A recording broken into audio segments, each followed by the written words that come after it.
నమస్తే, welcome to our channel. నేను సిరి.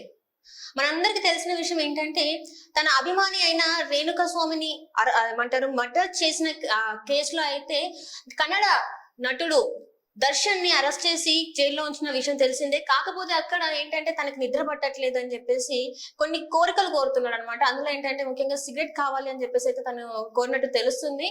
So దీనికి సంబంధించి మరిన్ని వివరాలు మనకు తెలియజేయడానికి మనతో పాటు ఉన్నారు ప్రముఖ సినీ క్రిటిక్ యజ్ఞమూర్తి గారు. నమస్కారం సార్. నమస్తే సిరి. సరే, ఇప్పుడు చూసాం కన్నడ నటుడు ఛాలెంజింగ్ స్టార్ దర్శన్ తన అభిమాని అని తెలిసి కూడా, అంటే తను చేసిన కొన్ని వాటికి తన కోపం వచ్చి తను ఎలా చేశారు ఏంటనే దాని పర్యావసరంగా తను అరెస్ట్ అవ్వడం, జైల్లో ఉండడం జరిగింది. కాకపోతే ఇక్కడ ఏంటంటే తనకి కొన్ని కోరికలు, అందులో సిగరెట్ కావాలి అని చెప్పేసి కూడా తను అడగడం జరిగింది. మరి ఏం జరుగుతుంది, ఇస్తారా, అసలు ఏంటి ఈ కోరికలను నెరవేరే అవకాశం ఉందంటారా? పరిస్థితులు తలకిందులవడం అంటే ఇదే.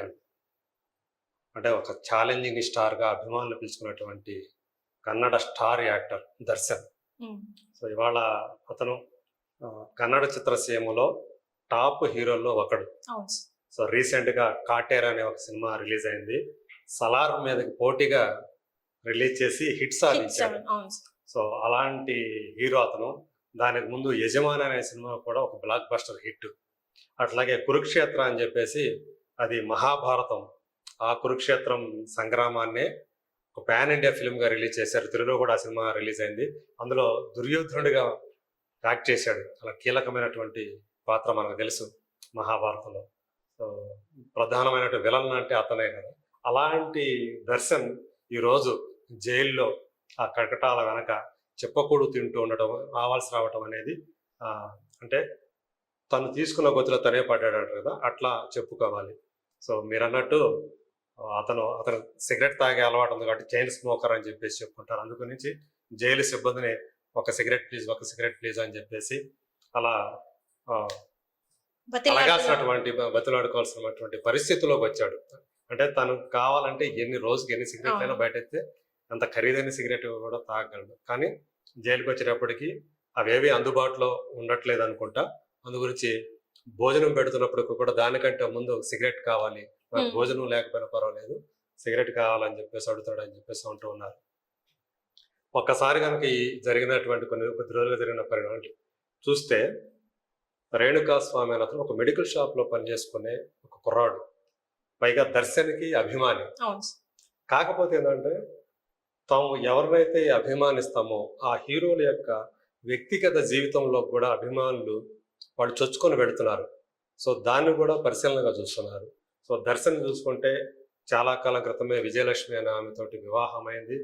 అయినప్పటికీ కూడా 10 ఏళ్ల నుంచి ఇప్పుడు ఎవరైతే A1గా ఈ కేసులో ఉన్నారో పవిత్ర గౌడ అనే అమ్మాయి, ఆమె కూడా నటి. సో 10 ఏళ్లుగా వీళ్ళిద్దరూ కూడా లివ్ ఇన్ రిలేషన్షిప్లో ఉన్నారు. ఆ విషయం ఈ మధ్య కాలంలోనే జనవరిలో బయటకు వచ్చింది. అది కూడా ఆమె చేసినటువంటి ఒక పోస్ట్ ద్వారా. సో మన రిలేషన్షిప్కి 10 ఏళ్ళు అని చెప్పేసి ఆమె పెట్టిన పోస్ట్ ఏదైతే ఉందో అది చాలా వైరల్గా మారింది. దానికే రేణుకా స్వామి స్పందించి అంటే యాక్చువల్గా ఈయన భార్య విజయలక్ష్మి అయితే ఈమె ఎక్కడి నుంచి వచ్చింది పవిత్ర గౌడ అనేది. ఎందుకంటే తను కూడా గతంలో సంజయ్ సింగ్ అనే ఒక వ్యక్తిని పెళ్లి చేసుకుంది, తర్వాత విడిపోయారు. ఆ 10 years బ్యాక్నే ఇద్దరు విడిపోయారు. వాళ్ళిద్దరికి ఖుషి అనే ఒక అమ్మాయి కూడా ఉంది.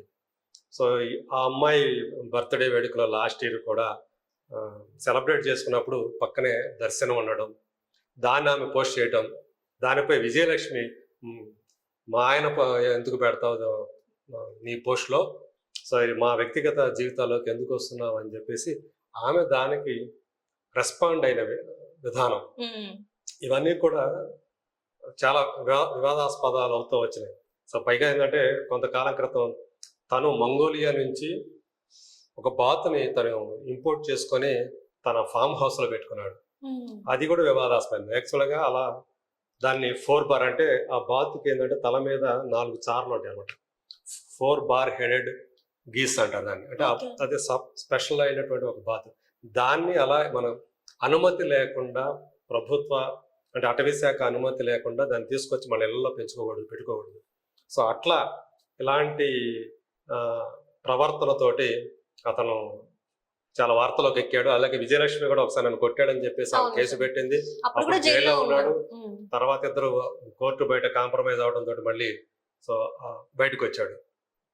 ఇలాంటి చాలా చాలా ఇన్సిడెంట్స్ ఇతనికి సంబంధించి ఉన్నాయి. ఇప్పుడు ఆ రేణుకా స్వామిని పవిత్ర గౌడకి ఏదో అసభ్యకరమైనటువంటి మెసేజ్ పెట్టాడని, అది ఆమె దర్శన్కి ఆ విషయం తెలియజేసిందని, దాంతో దర్శన్ తన అభిమానుల్ని ఆ ప్రాంతానికి సంబంధించినటువంటి తన ఫ్యాన్ క్లబ్ అధ్యక్షుడికి చెప్పే రఘు అని చెప్పి, రాఘవేంద్ర అలియాస్ రఘు. సో అతని ద్వారా రేణుకా స్వామిని తన ఫామ్ హౌస్కి తెప్పించుకొని అక్కడ బెల్ట్తో కొట్టాడని, ఆయన తర్వాత వాళ్ళు రఘు మరి కొంతమంది కలిసి అతను తీవ్రంగా కొట్టి గోడకేసి కొట్టడంతో అతను చనిపోయాడని చెప్పేసి ఇవన్నీ కూడా పోలీసుల విచారణలో తేలింది. తర్వాత అతన్ని బాడీని తీసుకెళ్లి డ్రైనేజీలో పడేయటం. సో ఒక భయంకరమైనటువంటి స్థితిలో అతన్ని, అంటే కుక్కలు పీకు తినే పరిస్థితుల్లో ఒక డెలివరీ బాయ్ దాన్ని బాడీని చూడటం. సో ఇంత ఘోరంగా ఒక ఇన్సిడెంట్కి కారణమైనటువంటి దర్శన్, ఇవన్నీ కూడా పోలీసుల దర్యాప్తులో భాగంగా బయటకు వచ్చాయి. సో అయినప్పటికీ కూడా ఇప్పుడు చూసుకుంటే కన్నడ చిత్రసీమ నుంచి ఒక్క రమ్య, మన తెలుగులో కూడా యాక్ట్ చేశారు ఆమె. ఆ రమ్య అంటే పిజ్జా హీరోయిన్ కూడా చెప్పాలి, దివ్య స్పందన అని కూడా అంటాం.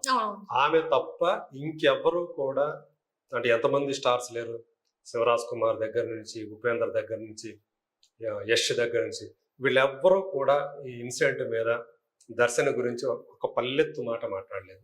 ఎందుకంటారు? ఎందుకు రెస్పాండ్ అవ్వలేదంటారు? నిజాలు ఏమో బయటకు వస్తాయి నిజంగా. సో అంటే సాధారణంగా తమ యాక్టర్ని, తమలో ఒకరిని కాపాడుకునే ప్రయత్నాలే మొదటి నుంచి కూడా అన్ని చిత్రసీమలు చేసే పని అదే. గతంలో మనం మలయాళ నటుడు దిలీప్ విషయంలో కూడా, భావన దిలీప్ విషయంలో కూడా అదే చూసాం మనం. సో ఇప్పుడు కూడా ఈ విషయంలో కూడా ఇలాంటి ఒక క్రూరమైనటువంటి ఈ చర్య తర్వాత కూడా దర్శన్ని ఎవరు కూడా ఒక మాట అంటానికి సాహసించట్లేదు. సో అలాంటి పరిస్థితులు కన్నడ చిత్రసీమ ఉంది. కాకపోతే ఫ్యాన్స్ ఎవరైతే ఉండారో ఇప్పటికి కూడా తమ హీరో ఇందులో అమాయకుడు, అతను చేయలేదు ఇది అని అతను సపోర్ట్ చేస్తూ పోలీస్ స్టేషన్లకు కూడా వచ్చి, అతను అప్పుడు అరెస్ట్ చేసి పోలీస్ స్టేషన్ తీసుకెళ్తే అక్కడికి వచ్చి అతనికి సపోర్ట్గా నినాదాలు చేయటం, ఇదంతా కూడా అంటే ఈ ఫ్యానిజం అనేది, అభిమానం అనేది హీరోల మీద ఎలా ఉంటుంది, వాళ్ళు తప్పులు చేస్తున్నా కూడా అభిమానులు సపోర్ట్ చేయటం, ఇదంతా కూడా చూసినప్పుడు న్యాయం అనేది ఎక్కడ జరుగుతుంది అనేది కూడా ఒక సమాజంలో వినిపిస్తూ ఉంటుంది. ఏదేమైనా సరే ఎవరు బాధ్యతలు, ఆ బాధ్యతలకి న్యాయం ఖచ్చితంగా జరగాలి. సో అట్లాగే ఈ విషయంలో ఇక్కడ రేణుకా స్వామి బాధితుడు అనే విషయం మనందరికీ తెలుసు. సో అతనికి, అతని కుటుంబానికి సరైనటువంటి న్యాయం జరగాలని చెప్పేసి అందరూ కోరుకుంటారు. అంటే విఘ్నులైన వాళ్ళు ఎవరైనా సరే కోరుకునేది అదే. సో దర్శన్ తన ప్రవర్తన ద్వారా ఇప్పటిదాకా ఎంతగా వివాదాస్పదం అవుతూ వచ్చాడో, ఇప్పుడు ఏకంగా ఒక హత్య కేసులోనే ఇరుక్కున్నాడు. అది కూడా తన అభిమాని హత్య కేసులో. సో ఇది ఎంతైనా సరే ఇది ఆక్షేపణీయం, బాధాకరం కూడా. సో పొద్దున అతనికి, అంటే నిజానికి అతని ఇన్వాల్వ్మెంట్ కనుక ఉంటే కనుక ఎలాంటి రాజకీయాలకి తావు లేకుండా అతనికి శిక్ష పడే తీరాలి. ఒకవేళ అతను నిజంగా నిర్దోషి అయితే వెల్ అండ్ గుడ్. కానీ అలా పోలీసులు కానీ, పోలీసు వ్యవస్థ కానీ, న్యాయ వ్యవస్థ కానీ ఈ విషయంలో నిష్పక్షపాతంగా వ్యవహరించాల్సిన అవసరం ఉంది. Right sir, right. Thank you so much sir. Thank you.